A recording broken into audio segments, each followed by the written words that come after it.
असली योद्धा की पहचान होती है जंग में घायल होने पर वो मोर्चा नहीं छोड़ता।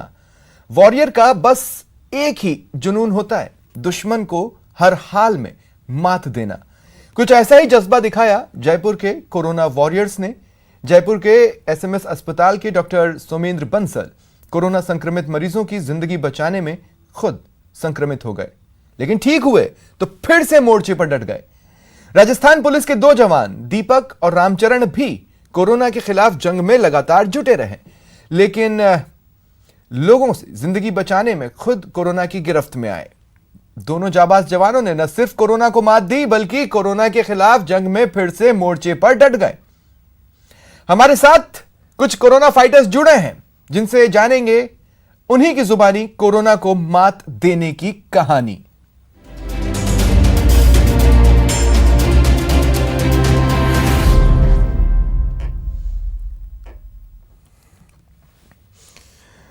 और मेरे साथ इस वक्त डॉक्टर सोमेंद्र बंसल जो कि सर्जन है एसएमएस अस्पताल के जुड़ रहे हैं। डॉक्टर नवलीन खुराना एसएमएस अस्पताल से ये भी जुड़ी हुई हैं और मेरे साथ जुड़ रही हैं। और आप दोनों का मैं स्वागत करता हूं न्यूज़ 18 राजस्थान पर। मैं गर्व के साथ ये कहना चाहता हूं कि आप लोगों का जो जज्बा है उसे जितनी बार भी सैल्यूट किया जाए वो कम है। और इसीलिए मैं ये सवाल पूछना चाहता हूं डॉक्टर सोमेंद्र, आपसे किस मिट्टी के बने हैं सर आप? सर मिट्टी तो कोई से भी नहीं बने हुए हैं, ये तो अपना प्रोफेशन है, मेडिकल प्रोफेशन, जिसके तहत अपने को ये सारा काम करना होता है। एक अखबार की कटिंग में आपका इंटरव्यू छपा देखा सर, उसमें आपने कहा कि बस खिड़की से अपने बच्चों को देखता रहता था। आप एक्सप्लेन करेंगे ये पूरा पीरियड कैसा रहा आपके लिए? सर एक्चुअली ये पीरियड जो होता है सेल्फ जो आइसोलेशन वाला पीरियड, ये मेंटली स्ट्रेसफुल होता है। जब पता चला कि रिपोर्ट पॉजिटिव है तो सबसे पहले प्रॉब्लम थी कि बच्चों के साथ, फैमिली के साथ कैसे रहा जाएगा। सीएमएच ऑफिस से फ़ोन आया कि सर आपकी रिपोर्ट पॉजिटिव है, आपको एसएमएस में एडमिट होना है। तो सबसे पहले यही दिमाग में उठा कि बच्चों के साथ क्या होगा, लेकिन पुलिस प्रशासन, डॉक्टर्स, हमारे मेडिकल कॉलेज के डॉक्टर, सबके सहयोग से मुझे हॉस्पिटल में एसएमएस में एडमिट किया गया। मैं 4 दिन हॉस्पिटल में एडमिट रहा था। 24 को मेरी 2 रिपोर्ट्स नेगेटिव आई। उसके बाद मुझे 14 डेज के लिए होम क्वारंटाइन किया गया। होम क्वारंटाइन में मैंने अपना रूम सेपरेट रूम था, आइसोलेट किया हुआ था। रूम के आगे, गेट के आगे मैंने टेबल भी लगा दी थी जिससे बच्चे नहीं आए पास में, और मैं बच्चों को दूर से ही देखा करता था।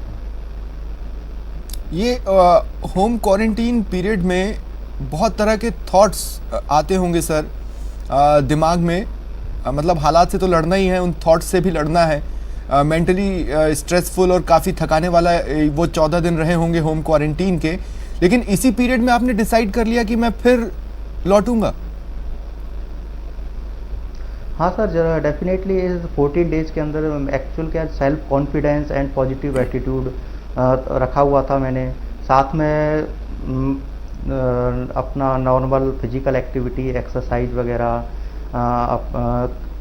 किया हुआ था। और ये भी था कि आफ्टर कंप्लीशन ऑफ 14 डेज मैं अपना ड्यूटी दोबारा ज्वाइन करूँगा, क्योंकि अल्लाह जिस आदत अपनी वो है कि अपने को ऑपरेशन करना है या अपने को पेशेंट देखने हैं, तो आप बिना पेशेंट या अपने ऑपरेशन किए हुए बिना रह नहीं सकते। तो ये 14 डेज बिल्कुल सेपरेट रहना है। कभी कभी डिप्रेशन भी आता था कि अकेले पड़े पड़े क्या कर रहे हैं, लेकिन मैंने अपना ये सारा टाइम है अपना एकेडमिक वर्क में और इसमें पेपर राइटिंग में भी निकाला। 6-7 आर्टिकल लिखे थे, जिसमें 4 to 5 आर्टिकल्स मेरे पब्लिश भी हुए हैं अभी विदिन 1 मंथ के अंदर ड्यूरिंग दिस क्वारंटाइन पीरियड। मैं एक बात कहना चाहता हूँ। एक फिल्म थी आमिर खान की और उसकी वजह से वो ओथ देश भर में फेमस हो गई, जो डॉक्टर्स लेते हैं अपने नाम के साथ, लेकिन कितने डॉक्टर्स उसे निभाते हैं ये कहना जरा मुश्किल है, क्योंकि साल भर की अगर हम खबरें निकालें जो कि डॉक्टर से जुड़ी हों तो हर प्रकार की खबरें होती हैं। और फिर आज ऐसे 2 डॉक्टर्स सामने आ रहे हैं जो खुद कोरोना से संक्रमित हुए, न केवल उससे फाइट बैक किया बल्कि अब दोबारा मोर्चे पर डट गए हैं। एक ओरिजिनल वॉरियर्स। डॉक्टर नवलीन, मेरा पहला सवाल भी आपसे यही है कि किस मिट्टी से बने आप लोग?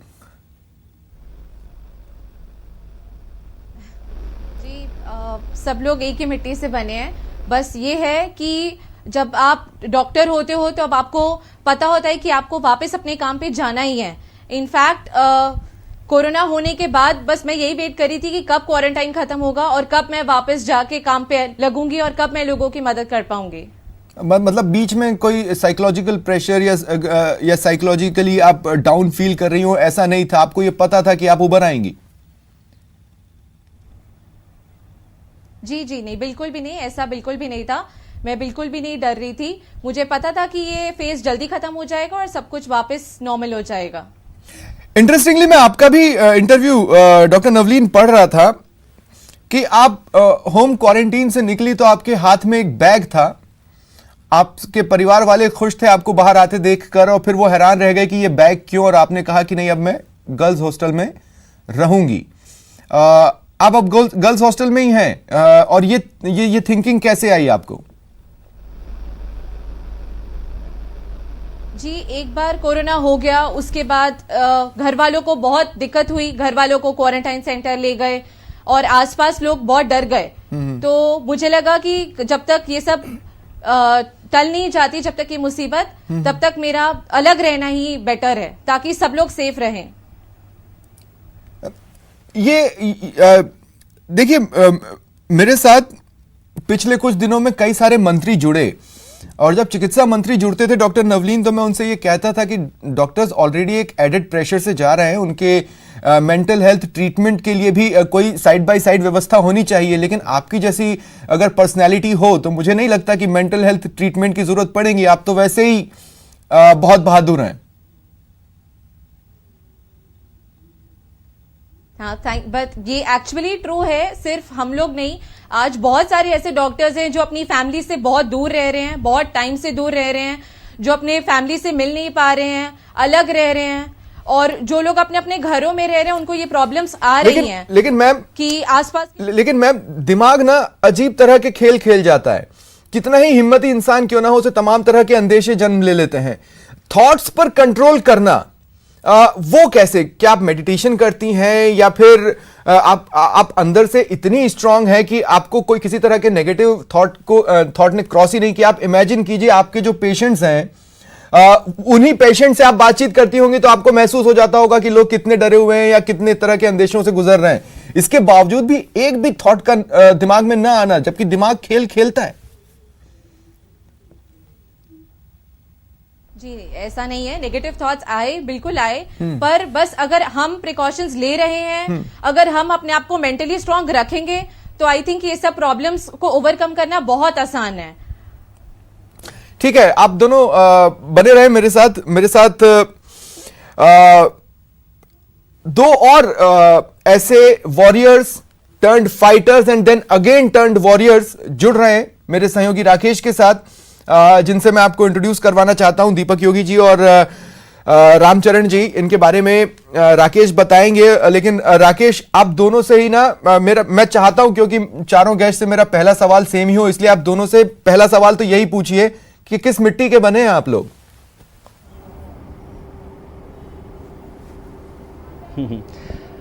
स्वप्निल, सही है। राजस्थान पुलिस की जो ट्रेनिंग होती है वो वास्तव में ये जस्टिफाई करती है कि उनको किस प्रकार से ट्रेनिंग दी जाती है। राजस्थान पुलिस की पहली पायदान जिसे कह सकते हैं वो होता है राजस्थान पुलिस का कांस्टेबल, और इसके बाद में राजस्थान पुलिस का कांस्टेबल किस प्रकार से कोरोना पॉजिटिव हुआ और कोरोना पॉजिटिव होने के बाद में फिर मैं ड्यूटी में आया।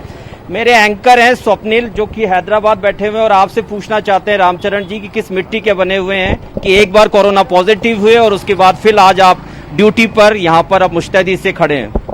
सर, जब मैं कांस्टेबल रामचरण मानक चौक थाने से मैं ड्यूटी करता था तो मैं ड्यूटी के दौरान पॉजिटिव हो गया था। तो मुझे इसकी सूचना इंचार्ज साहब ने दी तो मुझे थोड़ा सा झटका सा लगा, लेकिन मैंने अपने आप को संभाला और अपनी सोच पॉजिटिव बनाए रखी। उसके बाद मुझे SMS के 4 वार्ड में ले जाया गया, वहाँ डॉक्टर की देखरेख में, और मैंने कुछ योग और व्यायाम को अपने दिनचर्या का हिस्सा बनाया, जिससे मैं जल्दी नेगेटिव हो गया और अपने आप को रिकवर कर लिया। इसके अलावा मेरे साथ में दीपक भी है। दीपक, किस तरीके से ये पूरा घटनाक्रम हुआ और आप किस प्रकार से इस जंग से लड़ पाए और आज फिर दोबारा से फील्ड में मौजूद हैं?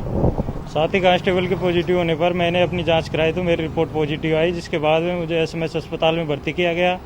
वहाँ पर डॉक्टरों ने जैसा बोला मैंने वैसा ही किया। इसके अलावा मैं सुबह शाम नियमित योग प्राणायाम करता था मैंने मेरे मन में कभी भी नकारात्मक विचार नहीं आने दिए, सोच पॉजिटिव रखी राकेश, तथा मन में आत्मविश्वास रखा कि मुझे कोरोना को हराना है। मुझे खुद पर और डॉक्टरों पर पूरा भरोसा था कि मैं कोरोना से जीतूंगा और ड्यूटी पर जल्दी लौटूंगा, राकेश जिसके कारण मैं जल्दी स्वस्थ हो गया। जी राकेश, मैं पूछना ये चाहता हूं, देखिए आप भी जब अपने घर से रिपोर्टिंग के लिए निकलते होंगे या मैं भी जब अपने घर से ऑफिस आने के लिए निकलता हूं, तो मेरी बच्ची जिस तरह से मेरी तरफ देखती है कि पापा मत जाओ, या फिर वाइफ, परिवार को एक्सप्लेन करना बड़ा मुश्किल होता है कि नहीं ऐसे हालात में डर कर बैठना कोई सोल्यूशन नहीं है, हम इससे फाइट कर ले जाएंगे। इनके परिवार ने क्या कहा? इनके परिवार ने इन्हें रोकने की कोशिश की तो इन्होंने क्या जवाब दिया, और अगर नहीं रोकने की कोशिश की तो हमारा सलाम उन तक भी पहुंचे।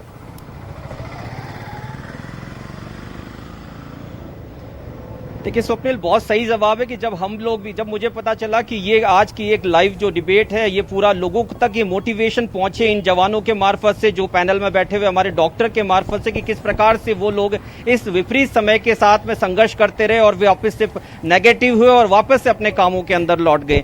सबसे बड़ा चुनौती आप दोनों से, क्योंकि आप दोनों हमारे सामने एक कोरोना वॉरियर्स के रूप में हैं, जब घर से बाहर निकले थे, जब पता चला ये सब हो गया, फैमिली ने रोकने का प्रयास किया होगा, फैमिली को क्या जवाब देना पड़ा? फैमिली को संतुष्ट कर दिया और उनको जवाब दे कोई ऐसा कुछ नहीं, कोई डरने की बात नहीं, हम जल्दी तैयार होकर रिकवर होकर वापस अपनी ड्यूटी पर आ जाएंगे, इसलिए कोई आपको कोई चिंता करने की जरूरत नहीं है। कोरोना कोई एक डर बैठ गया लोगों में, इससे डरना नहीं है, बस लड़ना है। दीपक, आपकी भी फैमिली होगी, परिवार के सदस्य होंगे, माता पिता, वाइफ होंगी, वो भी कुछ कहती होंगी कि नहीं जाइए ड्यूटी पे? नहीं सर, ऐसा कोई वो नहीं है, मैंने उनको बात करके बताया कि ऐसे कोई डरने की बात नहीं है, मैं जल्दी वापस लौटूंगा और अपनी ड्यूटी पर आऊंगा। स्वप्निल, इन बिल्कुल राकेश, बने रहे आप मेरे साथ। कहते हैं ना, ऐसे गिरते हैं शहसवार ही मैदान जंग में, वो तिफल क्या गिरेंगे जो घुटनों के बल चलते हैं। यहाँ तिफल की बात नहीं हो रही, और जो घुड़सवार जो थे जो हम जिनका कह रहे हैं कि गिरते हैं शहसवार ही, ये शहसवार गिरे, वापस उठे और वापस इस जंग में शामिल हुए हैं, ये अपने आप में अद्भुत है। और डॉक्टर सोमेंद्र, प्लाज्मा डोनेशन की बातचीत थी, आपने सबसे पहले सामने आकर कहा कि मैं प्लाज्मा डोनेट करना चाहता हूं। वो तो शायद आपका ब्लड ग्रुप किसी पेशेंट से मैच नहीं हुआ, नहीं तो आप प्लाज्मा भी डोनेट करना चाहते थे। आप इस लड़ाई में हर पल कोरोना से 2 कदम आगे रहना चाहते हैं। जी सर, एक्चुअली क्या है, जब तीसरा सैंपल देने के लिए मैं गया, उस समय मेरी नेगेटिव रिपोर्ट आई थी, तो मैंने सोचा कि अपना प्लाज्मा दिया जाए, तो उसके लिए मैं प्लाज्मा देने के लिए गया, लेकिन मुझे किसी कारणों से अनफिट कर दिया गया, तो इसके कारण मैं प्लाज्मा नहीं दे पाया। अच्छा, मैं आपसे भी पूछना चाहता हूं, वो हमारे तमाम दर्शक जो कि बहुत ज़्यादा डरे हुए हैं, देखिए इनिशियली तो कई ऐसे भी पेशेंट्स थे जिनको अगर सर्दी खांसी या बुखार था तो वो इस डर से डॉक्टर्स के पास नहीं जाना चाहते थे कि कहीं हमें 14 दिन के लिए अलग थलग ना रख दिया जाए। ऐसे लोग जो बहुत ज़्यादा डरे हुए हैं, उनको डॉक्टर सोमेंद्र आप क्या मैसेज देना चाहेंगे? देखो सर, इसमें कोरोना से डरने की बात नहीं है। जनरली 70 to 75% केसेज हैं या तो एसिम्प्टोमेटिक हैं या केवल माइल्ड सिम्टम्स हैं, और जनरली ये इसका आइसोलेशन का मेन कारण ये है कि ये बीमारी दूसरे लोगों में नहीं फैले। तो इसमें अपने को पॉजिटिव एटीट्यूड रखना है, योगा प्राणायाम करना है, एक्सरसाइज करनी है, स्टीम लेना है ना, स्पायरोमेट्री, कुछ आयुर्वेदिक काढ़ा टाइप का, इस तरह से लेकर के हम अपने इस कोरोना से बच सकते हैं। तो इसमें घबराने की कोई बात नहीं है, हमें मेडिकल फैसिलिटीज़ का यूज करना चाहिए, और इसका पर्पज केवल आइसोलेशन का पर्पज ये है कि बीमारी अपने से दूसरों में ना फैले, इसलिए आइसोलेशन किया जाता है। बाकी घबराने वाली कोई बात नहीं है, लेकिन जिन पेशेंट्स को डायबिटीज़ है, बीपी है, हार्ट की कोई प्रॉब्लम है, कोई कोमॉर्बिड कंडीशन है या इम्यूनोसप्रेसिव मेडिसिन ले रहे हैं, वो ज़रूर इस पे हाई रिस्क ग्रुप में आते हैं, तो उनको थोड़ा सा घर से बाहर निकलने में बचना चाहिए। ठीक है। डॉक्टर नवलीन, मैंने सुना है, पर मैं आपके मुंह से सुनना चाहता हूं कि आपने कहा कि अब तो मैं तभी लौटूंगी जब कोरोना को हरा दूंगी, तब तक गर्ल्स हॉस्टल ही अपना ठिकाना है। जी, जी ऐसा है कि घर में मेरे माता पिता रहते हैं, भाई रहता है, आस पड़ोस में बहुत सारे लोग हैं जो बूढ़े हैं, जिनको अन्य बीमारियां हैं। तो मैं अगर हॉस्पिटल से आती हूँ, मैं कितने भी प्रिकॉशंस ले लूं, ऐसा कभी हो सकता है अनजाने में मैं उनको इन्फेक्ट कर सकती हूँ। तो बस उसको दिमाग में रखते हुए उनकी सेफ्टी के लिए, आस पड़ोस सबकी सेफ्टी के लिए मैंने सोचा बेटर है कि मैं हॉस्टल में अलग रहूं, अलग कमरे में रहूं और आइसोलेटेड रहूं। बिल्कुल, और आपने कहा ये कोरोना को हराकर लौटेंगे। आपके थॉट्स में बहुत ज्यादा क्लैरिटी है। I must compliment you doctor Navleen, और इसलिए मैं ये सवाल आपसे पूछ रहा हूँ। आइसोलेशन पीरियड में या उससे इतर भी आप न्यूज़ चैनल्स देखती होंगी, हो सकता है हमारा चैनल देखती हूँ, हो सकता है आपके पसंद का कोई और चैनल हो वो आप देखती होंगी। तमाम तरह की खबरें आती हैं जिसमें हम दिखाते हैं कि लोग या तो लॉकडाउन का पालन नहीं कर रहे हैं या फिर किस तरह की मिस्टेक्स कॉमन मैन से हो जा रही हैं। क्या ये चीज़ें चिढ़ाती हैं कि हम यहाँ पर इतनी महत्वपूर्ण जंग लड़ रहे हैं, अपनी जान जोखिम में डालकर, जान जोखिम में डली भी, फिर हम लौटे, हम अभी भी जंग लड़ना चाहते हैं, लेकिन ये लोग क्या कर रहे हैं? जी लोगों का ऐसा है कि लोग काफी टाइम से लॉकडाउन का पालन कर रहे हैं और मेरा मानना है कि आगे भी करते रहेंगे। इस प्रॉब्लम से उभरने का एक ही तरीका है कि आप प्रिकॉशंस लो, आप अपने आप को सेफ रखो। अगर आप प्रिकॉशंस लेंगे तो सामने वाला ऑटोमेटिकली सेफ हो जाएगा। नहीं, लेकिन आपकी पॉजिटिविटी हर कोई नवलीन अपने कैरेक्टर में कैसे लाए? मेरा सवाल तो यही है ना कि मान लीजिए न्यूज़ चैनल पर नेगेटिव खबरें भी दिख रही हैं, आप उसको दूसरे अंदाज में ले रही हैं, दूसरे उसे किसी और अंदाज में ले रहे हैं। जी मेरा मानना यह है कि न्यूज चैनल्स देखिए पर डरिए मत, अपने सोर्सेज को स्ट्रांग रखिए। जो गवर्नमेंट रिलेटेड वेबसाइट है मिनिस्ट्री ऑफ हेल्थ फेयर की या फिर सीडीसी की, उनकी गाइडलाइंस को पढ़ो, उनको फॉलो करो। हमने जो बीमार है उससे दुश्मनी नहीं करनी है, हमें बीमारी को हराना है। तो जब हम इस मानसिकता से सोचेंगे तो ऑटोमेटिकली सब कुछ ठीक हो जाएगा। ठीक है, राकेश मैं दोबारा आपके पास आ रहा हूं। देखिए पुलिस को जिस तरह से ट्रेनिंग दी जाती है उसमें एक क्वालिटी ये भी होती है कि भाई आपको हर कंडीशन में स्ट्रांग रहना है। तो चलिए स्ट्रांगनेस तो समझ में आती है और इमोशनल फैक्टर को उन्होंने कैसे कंट्रोल किया ये भी समझ में आता है। लेकिन ऑन अ लाइटर नोट मैं पूछना चाहता हूं कि अब अगर किसी को लॉकडाउन तोड़ते हुए ये देखते हैं तो पहले जितना गुस्सा आता था उतना ही आता है या उससे ज्यादा आ जाता है?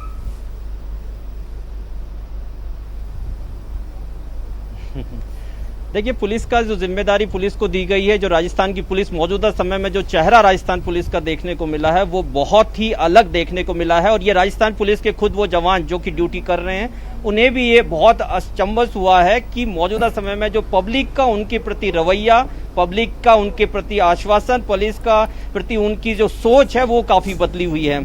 मेरे साथ में दोबारा से मैं रामचरण से कहूंगा, रामचरण अभी भी लॉकडाउन का पालन कई लोग नहीं कर रहे हैं। जब उन लोगों को देखते हैं और आप जिस प्रकार से काम कर रहे हैं तो क्या लगता नहीं है कि इन लोगों को पालन करना चाहिए? क्या सोच डेवलप होती है उस टाइम पे? सर ये लोगों को इसका पालन करना चाहिए, ये उनकी सुरक्षा के लिए कर रहे हैं सब कुछ, जो उनकी वो भी अपनी जिम्मेदारी निभानी चाहिए। अपनी जिम्मेदारी के प्रति उनको समझना चाहिए कि कैसे कुछ हो रहा है तो इतना देश में सब कुछ हो रहा, तो अपनी जिम्मेदारी को उनको खुद को भी समझना चाहिए।